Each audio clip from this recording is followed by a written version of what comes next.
Bonjour et bienvenue. Tout d'abord, merci pour vos likes, vos partages et pour visionner cette vidéo. Aujourd'hui, je vous propose les principales étapes pour faire cette jolie carte. Elle est toute simple. Donc, je vais vous montrer comment on l'esquisse et puis comment on la peint. Alors, c'est une série de deux, donc je vous en montre qu'une. Ça, c'est la plus simple. Celle-ci, c'est le même dessin, hein, c'est la même base. Mais on a varié un tout petit peu au niveau du ciel, des montagnes et bon, du décor, de façon à ce que quand on fait plusieurs cartes, ce ne soit pas non plus trop monotone. Les deux sont disponibles en temps réel, hein, sur abonnement et sur Patreon, mais sans engagement.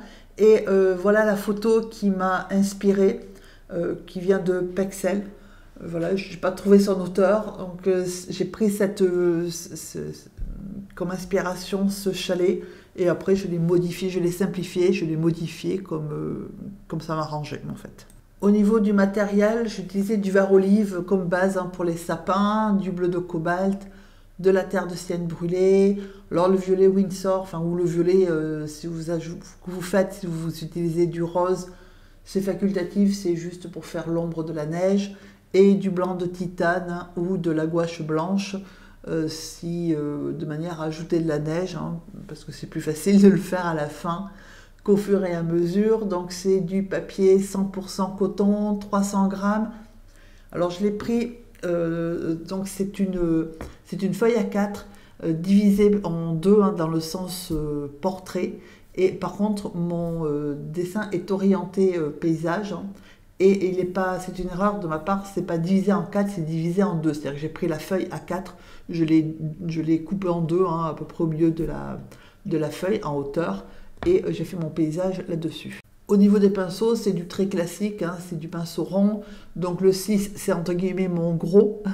Et ensuite, j'ai utilisé du 4 et du 2. Et en palette simplifiée, il vous faut un vert, sauf si vous le faites avec du bleu et du jaune.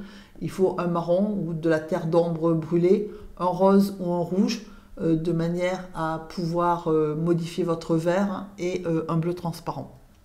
Alors pour l'esquisse, c'est très simple, hein, ça ne demande pas des talents de dessinateur extrême, donc on fait un triangle un peu évasé, puisque les chalets ont généralement des pentes assez évasées, enfin, de manière à ce que la neige glisse, et en fait ensuite vous faites un parallélogramme, c'est-à-dire donc attaché au triangle, c'est-à-dire un rectangle avec des bords en diagonale, de manière à faire le toit. Et ensuite, vous faites des petits traits verticaux qui suggèrent les murs, en se rappelant que les murs dans un chalet, c'est pas au bord du toit, c'est généralement le toit surplombe en partie la construction, de manière à justement la protéger de la neige. Voilà, donc j'ai pas fait de cheminée parce que ça compliquait le dessin. Et ensuite, vous prévoyez par rapport à votre triangle, donc qui est la façade du chalet qui est face à nous, vous mettez donc une petite épaisseur, hein, de quelques millimètres, un petit espace qui va suggérer l'épaisseur de neige sur le toit. Donc après, bien sûr, alors moi j'ai commencé à le faire par-dessus parce que je ne voulais pas diminuer la taille de mon chalet, et en fait c'est bien plus simple de le faire en dessous. Sinon il faut modifier la taille du toit en fait, c'est-à-dire que si vous le faites par-dessus, il faut réajuster le fait du toit, sinon vous le faites en dessous, du coup c'est plus facile, il n'y a rien à ajuster. Donc vous arrangez comme vous voulez votre pente de toit, et puis le haut, c'est pas forcément hyper pointu, des fois c'est un petit peu arrondi. Moi j'ai fait un petit peu arrondi parce que de nature je préfère l'arrondi que le pointu. Et puis on fait le départ de l'épaisseur du toit, pareil sur le côté, mais pas jusqu'au bout, puisque moi j'ai choisi alors sur la photo de référence, il est déjà bien enseveli, et moi j'étais généreuse avec la neige qui est tombée, de manière à ce qu'on n'ait pas les détails du chalet à faire. Et ensuite, sur le côté, vous prévoyez le décor, l'environnement. Donc moi j'ai fait des pentes. A priori, les chalets, ils sont plutôt en montagne, donc là où il y a de la neige.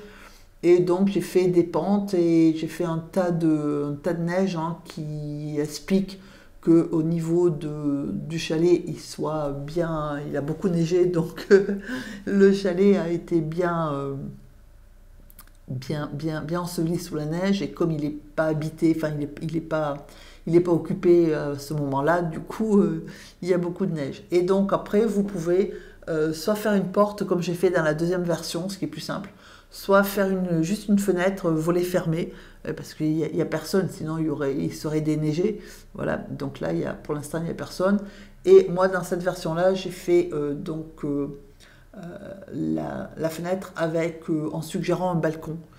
Moins large hein, que celui qui est sur la photo, mais voilà, j'ai juste fait, donc pour faire un balcon, faut faire la rampe hein, et le dessous du balcon. Voilà, c'est ce que je suis en train de faire là. Et on a donc un volet fermé avec un petit balcon, ou bien vous faites juste un volet fermé ou juste une porte fermée, c'est au choix, c'est comme vous voulez, c'est votre chalet. Et à partir de là, on a tout ce qu'il nous faut pour pouvoir commencer à peindre. Alors moi par rapport à la couleur du ciel, j'ai mis du bleu et j'ai ajouté un tout petit peu de violet, pas beaucoup, mais juste pour me modifier un peu la couleur du bleu. C'est peint à sec, c'est-à-dire que je n'ai pas humidifié mon papier avant, donc si vous voulez pas avoir de mauvaises surprises, soit parce que vous mettez, il faut peindre rapidement en fait. Donc si vous voulez pas être pressé par le temps et stressé, je vous conseille d'humidifier. Parce que voilà, il y a des petits détails, donc il faut être relativement rapide à peindre, il faut avoir assez de peinture pour pouvoir continuer. Donc voilà, vous pouvez humidifier votre papier, ce sera plus facile, et vous mettez donc votre bleu. Donc moi j'ai mis des projections d'eau dessus parce que je voulais ouvrir des blancs. Donc voilà, alors mes projections étaient un petit peu, j'étais un peu fort aux projections, du coup ça m'a fait des traces que je voulais pas. Et donc dans la partie complète, dans le cours complet, j'ai expliqué comment j'avais rattrapé mon ciel. Là, parce que ça prend un peu de temps, donc là le plus simple c'est de ne pas faire de projection d'eau en fait, ou bien d'humidifier votre papier, de mettre votre peinture et de faire les projections d'eau, ça évitera les mésaventures. Ensuite, pendant que le ciel sèche, j'ai pris donc de la terre de sienne brûlée et j'ai fait donc ma façade à sec. Et en fait, comme c'est la consistance qui sort du tube, hein, la peinture, elle est pas mouillée. Et voilà, donc je prends juste de la palette, je la pose là où je peins. Et je peins avec le pinceau qui est juste humide, du coup ça laisse des blancs. Et c'est bien parce que du coup ça peut suggérer aussi que c'est un petit peu de neige qui est resté sur la façade.